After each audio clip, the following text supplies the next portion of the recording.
Brad, congratulations on the movie, first of all. This Thank is a you. big action blockbuster. We've got to start with, what do you have against Dwayne Johnson? Because have against you him? tried to kill him in 3 movies now. Listen. Do you know what I mean? I can't kill Dwayne Johnson. I could throw anything at Dwayne Johnson and he's going to survive. So he's safe. I know Okay. he's safe. I think he's just like, Brad, what do you got for me?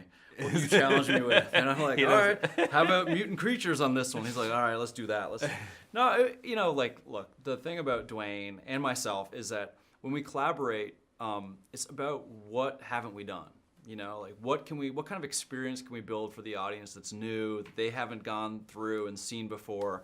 And that's ultimately what I think gets us both jazzed. Okay. And I learned that from this guy, you know. Like, Really? Yeah, because you got to think, like, he makes so many more films than me. I'm on a movie for 2 years. He does like 140 movies in 2 years. yeah. You know, he's the hardest working man in Hollywood. So it's something where I have nothing against Dwayne, but it's really, you know, it's really about like pushing the envelope. Like, what can we do that's bigger and better and unique from the last thing we did?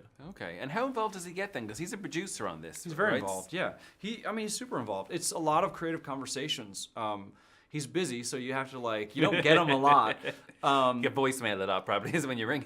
You know, he's like me. He's very verbal. He likes leaving voice messages and talking it through, and I'm the same way. I like talking things through. Okay. And maybe it's because it's a little stream of conscious, and you can just kind of like find it as you go. Yes. You know, but that's part of being a filmmaker is collaborating with all these different people. And to me, he's one of the ultimate collaborators. I work with a very tight group of people. I have the same production designer, visual effects supervisor, editor, DP, and I met most of them on San Andreas. And that movie went so well, and I had such a good experience because they speak the same language. And the same for Dwayne. Like, Dwayne and I speak the same language in terms of ambition and creativity and both being kind of verbal communicators. And so it's it's just one of those things where you want to work with the people that inspire you over and over and over again, and that you can get on the same page with quickly. Okay, and does everything work like, speaking of quickly, work like clockwork then when you get to work with this people you know and trust in that? Because obviously this movie, I assume the planning that's involved. It's huge. It's massive. I mean, the thing is that I'm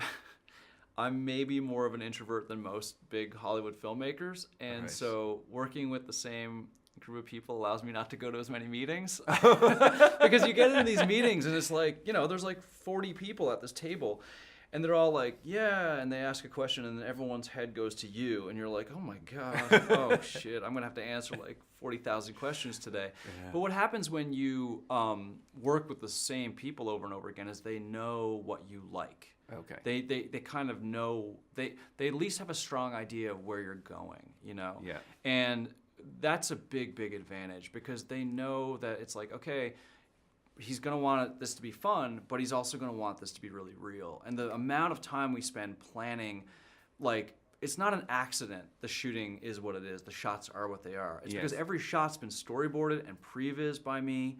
I take a very hands-on approach to it. I storyboard everything. I previs everything. I shot list everything. And that's so that when you get there in these really complex movies where there's so much technical stuff, like if you just think about the C-17 sequence in this movie, everybody's on wires. Like Dwayne, Naomi, everyone's flying around on wires and there's literally a plane engine blowing wind through the set. Right? So just imagine if I showed up and was like, so I don't know what we're doing today. You know, like Dwayne would chop me in half, right? Like he would just snap me in half and I'd be like, and I would feel like an irresponsible filmmaker, which I'm not. And I put a lot of planning into it so that it feels as realistic as possible and as funny as all those things as possible. Maximize every opportunity I can. And it also allows you to, when you get there in the day, when things come up and you're like, that's cooler, or this is funnier. Yes. It's easier to kind of roll with it because you have a plan. You have a very, very solid plan. So. Okay, and you can see it all on the screen. It's brilliant. Our time is up, unfortunately, but Brad, thank you so much for talking to us. Thank you. Crowd of cells and chains that can't run. Where's George? I need to see him. He is dangerous. You think it's time for me to turn the mill around?